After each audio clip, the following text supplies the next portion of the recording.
cavity in intergluteal cleft. On investigation, the MRI shows sinus tract in the intergluteal region in the subcutaneous fat plane at the level of the inferior aspect of the last coccygeal vertebra, with its extension of 29 millimeter in length and adjacent inflammatory changes. Hello, hello everybody, good afternoon. Good afternoon, Pradeep. Yeah, are you able to see me, my patient? Yeah. Yeah, so I've already done the marking. I and Kamal, we are going to operate, and this patient is a little challenging patient because the patient has been operated previously. You can see that this is the head end of the patient. I've written H over there. This is the tail end of the patient. You can see the T Pradeep, written over just here. a minute, Pradeep. We are just felicitating Dr. Praveen for his lecture. Yes. Thank you, Dr. Praveen. Thank you. Yeah, Pradeep, you can continue. Yeah, so this is the tail end of the patient, and this is the head end of the patient. That is the right side of the patient, and this is the left side of the patient.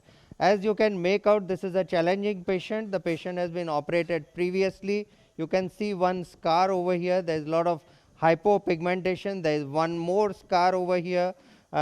We don't have the details. Probably he was either was operated by saucerization or marsupialization, or maybe he had a wound breakdown at that time. Now, why this patient has recurred, you can again make out from this case, because the primary pit which is there in the midline has not been tackled. This is the primary pit. My probe is going into the primary pit, and since the primary pit has not been tackled, this patient has got a recurrence. So this case is again an ample proof that primary pit is one of the main culprit for recurrence, and if the primary pit is not dealt with, the patient might have a recurrence. Okay, I am going to demonstrate Bascom's procedure. It's going to be little challenging because of this scarring over here. So what changes I have done is that I have done a mirror imaging of what I usually do in Bascom. Now here on my left side you see lot of scarring, on the right side is all supple tissue. So in this case I am going to base my flap on the right side. Normally I base it on the left side because I am a right-handed surgeon, but here in this case I am going to base it on the right side because there is supple tissue over here. Where do we base the flap? We base the flap always in an area which is normal, which is non-scarred, and which is supple, because a flap has to be stretchable, a flap has to be elastic, and the flap should be easily be pulled across the midline to the opposite side. Then and then only we'll be able to cover the defect also, and then only we'll be able to flatten the natal cleft. So this is the main idea about it. So now I am going to start with the procedure. Give me methylene blue. I am going to instill methylene blue like we normally do in any pilonidal sinus. Bastayu. So this is under spinal anesthesia. So I am going to, through the opening, through the pit, I am going to put in some methylene blue. There is no secondary opening. So this is only a primary pit which was not treated at that time along with the tract. There is no secondary opening over here. So we are not going to see the methylene blue coming out from somewhere else. So first I am going to raise a flap. Okay. Parvez, can you ask if there is only one pit and the upper part is all healed? Yeah. Then is that not a more ideal case of doing a disc for the part with laser, which probably would be a better indication or not? Pradeep, did you hear that question? Yeah, I heard. Prajesh, that could be one of the option, but in this case, because he has been operated multiple times, I think I'll go ahead because natal cleft also, if you see, this patient has a deep natal cleft also. So natal cleft also would be one of the reason for his recurrence. So that is why I think only a flap can. Yesterday I said in my lecture that there are 4 elements to a pilonidal sinus: the pit, the tract, the abscess cavity, the hair, and the last but the least forgotten or the most forgotten factor is the natal cleft, which we tend to overlook.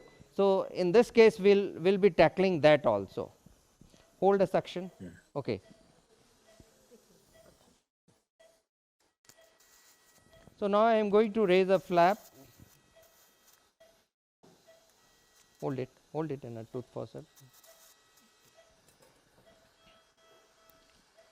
Of course, Prajesh, I do agree that would be one of the option which you can keep in your mind. As you know that surgery always involves plan A, plan B.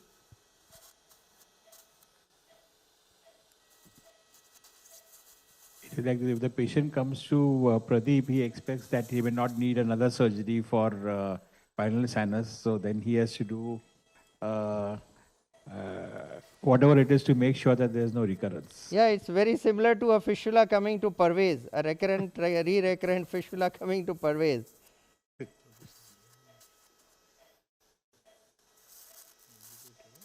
Yeah. Now you take skin hook. Skin hook છે કે તમારા પાસે નથી તો cat's paw આપો.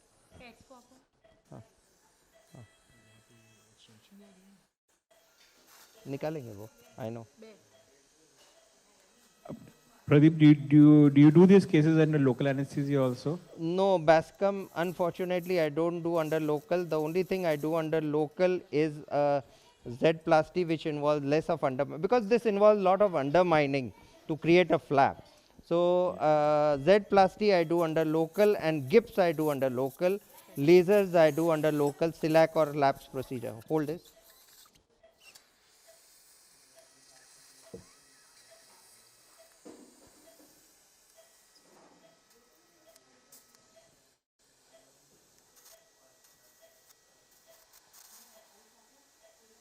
I can see some blue color over here. So, probably Prajesh, if you can appreciate over here blue color. So, probably the abscess cavity. I can see that. Yeah, abscess cavity Pradeep, is extending up to there. So, it was a wise decision to do this. Yeah.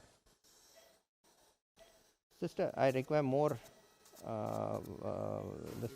more cat's paw. More cat's paw. Yeah. Can somebody adjust the light, please?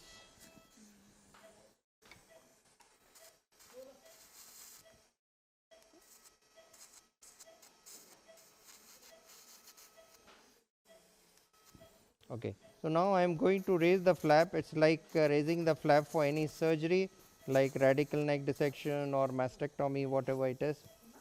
It should be just Dr. skin with Parvez, little. Yeah. Is there a need to do some imaging or like MRI before doing such recurrent cases to find out the extent of So for this case, whether a MRI was done before, Yes. because that would have shown that track going up to there, you know. Yes, an MRI was done. Earlier, very similar to fistula, I used to do very few MRI, but now we know that once you do an MRI, in about 40% of the cases of fistula, your plan would change after doing the MRI. The similar is for pilonidal sinus also. I do MRI or a soft tissue ultrasound for each and every case, and more so if a patient is having a recurrent pilonidal sinus. Because based on the MRI, the plan would change. If the MRI is showing that the tract is going up to there, then he would plan to do a flap beforehand, you know. Now, for example, if this patient had only just half a centimeter or 1 centimeter tract with a forgotten primary pit, I would have just done a scraping and a small laser ablation for that. I would not subject him to a Bascom. So, that's how doing a MRI will change your decision. Parvez, actually, I have a question for the last case. Actually, he did. Can he Lift it up, would have lift done a Bascom one procedure for that patient instead of laser? So Pradeep, the Yeah. previous case which he did, whether the Bascom 1 procedure could have been done for that case. So, that was Gibbs is a Bascom 1 only, no? Gibbs and Bascom are nearly the same. That is pit excision. Here only thing is that I have added laser to it, that's all. I could have done, but I had an access to the punch. So, that's why if I did not have a punch, I would have used a 11 number blade and I would have excised the pit. So, Bascom 1 and Gibbs are the same procedure, nearly the same. The philosophy is the same. This operation is called as Bascom 2 operation. The pit excision is called as Bascom 1 operation. Yeah, it is called as Bascom 2 or cleft closure or cleft lift procedure, because this flattens the natal cleft. Okay, so now if you see, I have raised enough amount of flap. Retract.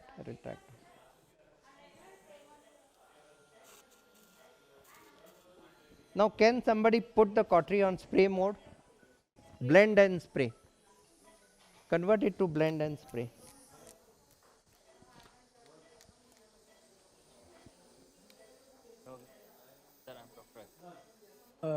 I just wanted to ask, what is the depth of the flap, the length It is just like of any the flap? What is the thickness of the flap? Thickness. it's just like any other flap which we take for a mastectomy, etc. That is skin with enough amount of subcutaneous tissue Right. to maintain the viability of the flap. That's all. Reduce the noise in the background. Okay, so now I finished the flap part of it.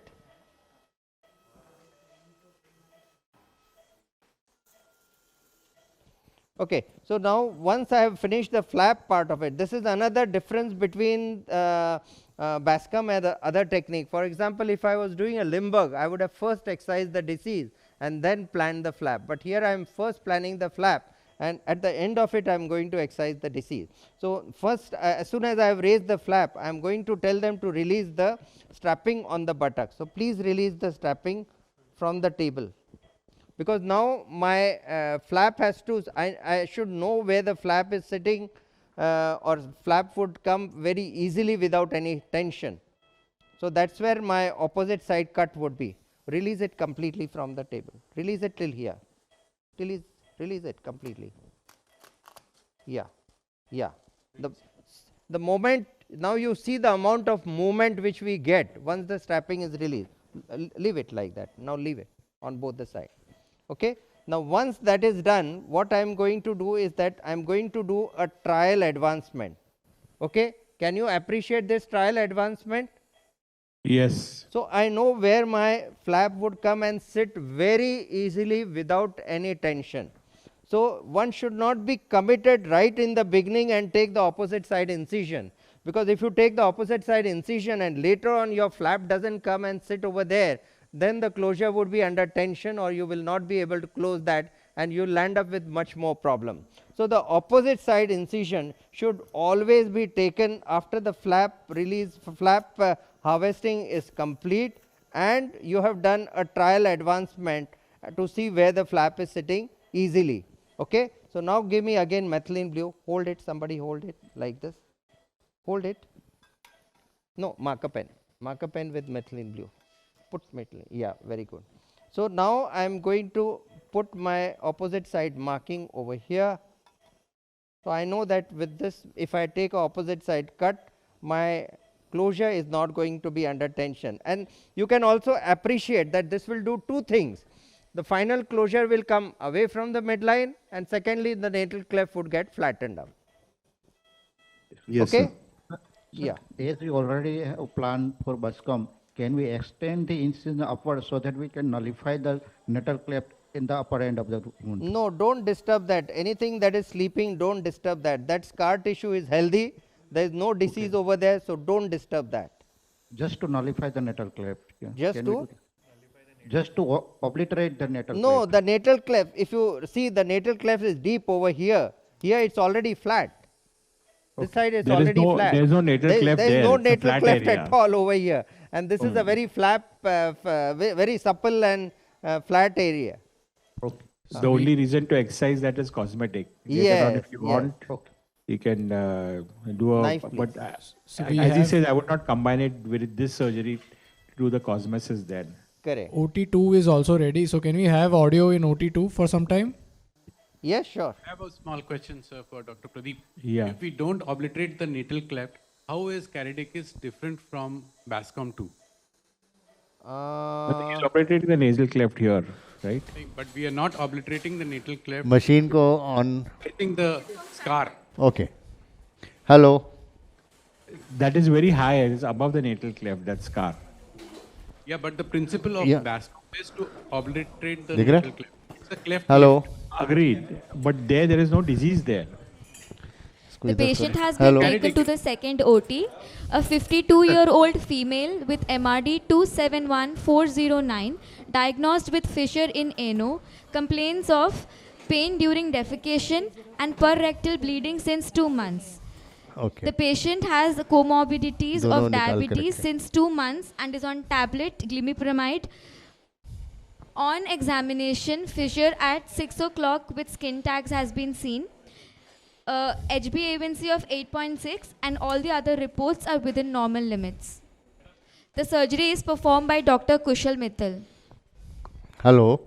Parvez, what he's saying is, if you look at the depth of the incision, Acha, it depth is of the relatively incision. very superficial Yeah, that way. compared to what you would do. I agree उधर with देखो when you photo. So that's what he's asking. So- This is literally like a skin flap rather than taking the whole cleft. बाद out. में What we're I trying- think that's a valid question. 30. Pradeep, what he says is, Pradeep is बोलो 30 now photo. the audio with Kushal Mittal. हाँ But the मुंह से बोल ना। in this case, the disease was superficial probably. It's not gone that deep. That is the reason. Hello. Yes, sir. Kushal, sir. I would like to start. Audible. Can you see? Yeah, we can see this. Okay, you can see it's a pretty bad fissure. Actually, very good case for demonstration. You got skin tags here, and you can see the fissure on spreading, and you got a skin tag here. Now, the common problem is when we insert the endoscope, we have multiple cracks. So, can we avoid it, and can the endoscope go in? This plastic endoscope, if I put in now, there are going to be multiple cracks. Already there are multiple cracks. So, I'm going to put a anal calibrator of 30 and be very gentle with it. Put a lot of jelly. But why do you want to dilate? I don't want to dilate. I want to put my instrument inside. Endoscope. Endoscope, as you know, is 32 mm. And when I do it with endoscope, then you actually see where you're going to do fissure. With SIMS, you can't do it because everything keeps falling into onto the laser fiber. And I'm not dilating it. I'm just calibrating it to 30 mm. Now we have the endoscope. I'm going to put this in. If I don't do that, this will not go in. And even now, What ये बड़ा procedure are you size का है planning- क्या? What are you planning to do for this patient? Laser. Laser, what sphincterotomy? Laser closed lateral internal sphincterotomy. See, even with this, ये बड़ा लग रहा है मेरे को. इससे छोटा है. This endoscope, I don't know why it seems bigger. चलो क्लीन करो.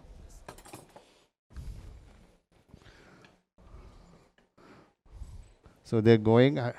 I believe all endoscopes should be of the same size unless you've taken a 34 mm, then it's going to be different. That's Parvez, Yeah. Chalo. already he has dilated enough. Is there a need to do lateral sphincterotomy? See, now I've got it inside, and That what I want- dilatation will not do. Even though it seems like that, it is not enough. Hello, Kushal, sir. What anesthesia you are using? So this patient is under spinal anesthesia. I want to show you something, how you see the intersphincteric space. You come to the dentate line, keep pressing, and it dips at intersphincteric space. So dentate line, come down, it dips here. So this is the place where I'm going to start giving tumescence. In a fissure surgery, you need to give tumescence with saline adrenaline. This is Xalocan adrenaline because we don't have saline adrenaline here. And take a gauge piece, clean it. And up to dentate line, I'm going to give tumescence. I want to take away all this mucosa away from the internal sphincter, and it also prevents heat transfer into the mucosa. So that's where I'm going to do it. How much cc do you inject normally? Hardly 1 cc, 1.5, not more than that. पकड़ो नीचे से. I'm going to, while I'm waiting, I'm going to inject the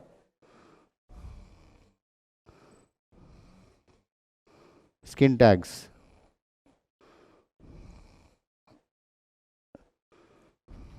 Yeah. ऊपर का skin tag pull. हाँ.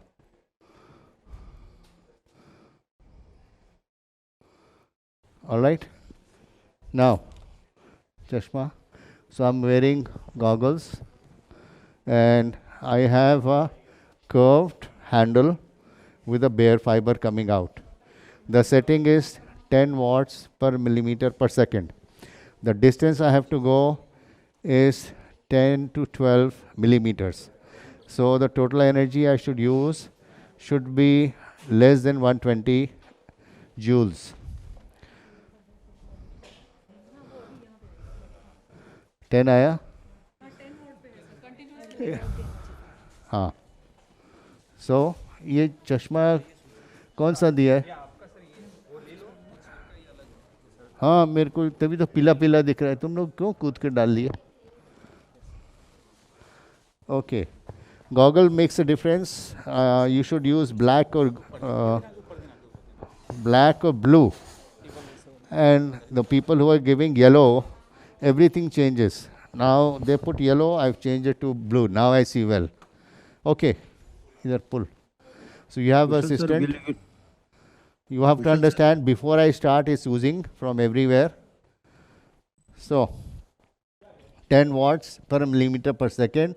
I'm not doing it first, I'm going to show it first. You have to go here at mucocutaneous junction and go all the way up to dentate line. Once you have come there, then on the way down, you fire. Since this is only 10 seconds, if you miss this, you missed it. So, I'm starting. Table thoda sa upar hoga? Yeah, head low de do. Niche se karo. You will go up to dentate line. Yeah, up to dentate line. Bas. So, light nahi hai. You're going medial to lateral, right? I'm going for, you can do it two ways, medial to lateral or lateral to medial. When you do lateral to medial, you are starting in the internal anal sphincter space, intersphincteric space and going medially. When you're doing medial to lateral, you're starting medial to internal anal sphincter and cutting laterally. This I feel is safer because at the most you will burn a few fibers of external anal sphincter. But when you do reverse, you tend to burn the mucosa and then you have a hole there. Okay. So, I'm going to give 1 second pulse. It goes in. Oops. And then I go up to dentate line. So, that's the dentate line. My curvature is facing laterally. So, I've gone to dentate line. And abhi?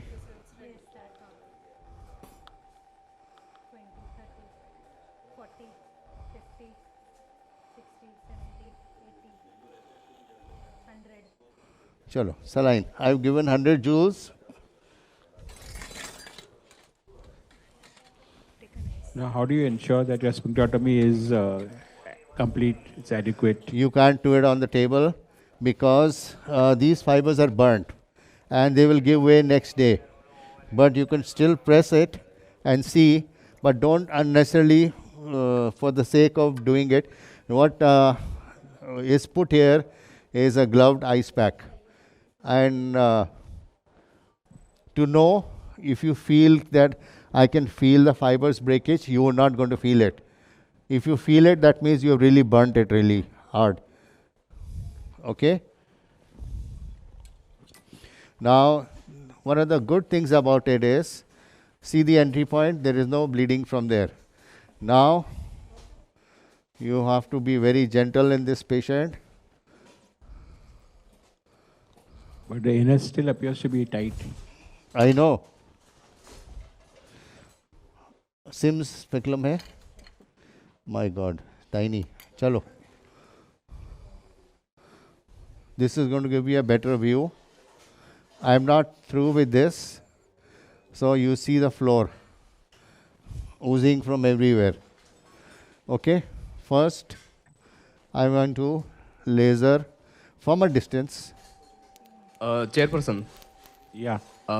This is Dr. Vipul Gurjar, sir. Sir, for the laser, to cut the skin, either the muscles, it requires a very much high energy. It is a time consuming. That means to cut this much bunch of sphincter itself, it requires approximately 15 seconds and required joule energy is also very high. So this 1 or 2 seconds of slipping of this laser fiber, I don't think it is working. So the question from the audience. I heard that. Total joules I used is 100. And if you are going to go above 150, be sure that your external sphincter is gone, internal sphincter is obviously cut, and the mucosa is also gone. So we have to do less. You don't need high amount. What people are doing wrong, they're setting their machines at 6 watts and they're doing it for a long time. Instead of that, you set it at 10 watts and you come for 10 to 12, at the most 15. If it's a tall guy, will have a longer distance to dentate line. 15, that's it. As I understand your question, you're not sure whether adequate sphincterotomy has been done. Yeah. As well as, sir, one more thing. Yeah. As well as one more thing, that the bare fiber is working on the horizontal level. That means under the vertical straight line. And our fiber and handpiece itself is too curved. So to touch the sphincter, we have to becomes like a 180 degree. As well as for the cutting purpose, the tip has to touch the border of the sphincter. It is very difficult in the laser itself that it is at near its ideal position. Parvez, I can't understand why a simple procedure which can be done with a knife, you are trying to complicate and find out why you are using a laser which is going to cost 20,000 more for the patient. It's absolute sham because the recovery is the same. Your knife will do the work under vision with complete guidance and with a cure rate of more than 99%. So what are you achieving by doing this procedure? Sir, most of the time, these patients, they come asking for laser. So that is one very big... That doesn't mean you do a wrong treatment. They might tell you to jump off the roof. No, that's what I am coming to. So that if you want to rationalize this... It's not wrong. Sphincterotomy is happening. Is it under vision? Is it... No, and is it worth 20,000 more or 30,000 more? But is the question. if we look at the effectiveness... Is the recovery better? No, let me just finish. Laparoscope is proven for better recovery. This is not proven for better recovery. You show me any evidence where laser people recover better than by a sphincterotomy. No. You find me an article and I'll tell you. There is to answer. Can I take this? Yeah. So to answer what Dr. Vipul Gurjar was saying, that if we are cutting with laser, we are not really sure how much energy we are firing. Now, if you look at the principle of this bare fiber, it has to cut 10 joules per millimeter. When we are doing LIS, we are cutting almost a centimeter of the sphincter. If you are doing it 100 joules in that area, that is adequate. If you cross, there is a good chance then you will end up cutting the external sphincter as well, and it will lead to an anorectal abscess. Now, whether we should do laser or we should use a knife is definitely agreement between the patient and the surgeon. We have to still look at the evidence, but if you look at the laser being used now, it is being used like very judiciously once we have standardized the whole thing. Nitish, I want to ask you, this excision of sentinel tag, why did you use a laser? Can't we use a simple cautery? Yeah, it can be used. I mean, again, it is a matter of choice. Yes, ma'am. Removing the sentinel tags with laser, vis-a-vis cautery. Cautery. Nitish to answer. Madam, cautery, if you ask me honestly, cautery is a little better because this laser will have more latent heat energy and it can leave a bigger wound than what cautery would have left. So here you have a choice of using either laser or cautery. But again, as I said, most of our patients, they argue in the clinic that they want only laser and nothing else. As long as we are not harming the patient, I don't see any reason why we should not do it. So, yeah, Yuvraj wants to counter. So now I would want to quote the evidence that Prajesh you were looking for. So in 23 Verma and in 24 Sabek. Okay, thank you. We have compared LIS, open LIS with laser LIS. And he has found that there is a shorter stay instead of 3 days, 1 day in the hospital I agree. I am just quoting what is their study. I am not debating with you, Rajesh. There is fecal incontinence in nothing, zero versus open. We Ah. are talking benefits. You ask the question why it should be used. No, And it the is second zero is because the muscle is not cut half the time. That's why, probably. this is the assumption, Prajesh. I'm telling you. So you are also assuming, I am assuming. If you are telling me zero, But no Ibrahim, one can put one we require a systematic review or a review paper. Yeah, that is to lacking. show what is That is lacking. As of yet, it is lacking. Closed. No, I have With seen. laser, you don't have to do it closed. You can See, take out the sphincter fibers and cut it then. On behalf I have of, seen enough. No, on behalf of organizing I think- committee, I would love to see all this debate in discussion. But is there any chance so we can switch over the moderators and the debaters can go up and moderate? So this is more fun than. I know. I know. we can move to Pradeep's theater. Yes, sir. So, I think is it they okay are to suturing change the moderators Parvez, sir. from Yeah. I have a question. right now? Dr. Ajit Kukreja sir, Dr. Prajesh Bhuta sir, Dr. S.C. Khare sir, Minesh Gandhi sir, Nikunj Dave sir and Amrish Panchal to come on the dais to moderate the next session. So we all will get more fun. So those who are now debating will get moderation. Sir, I would just like to add one thing, that the number one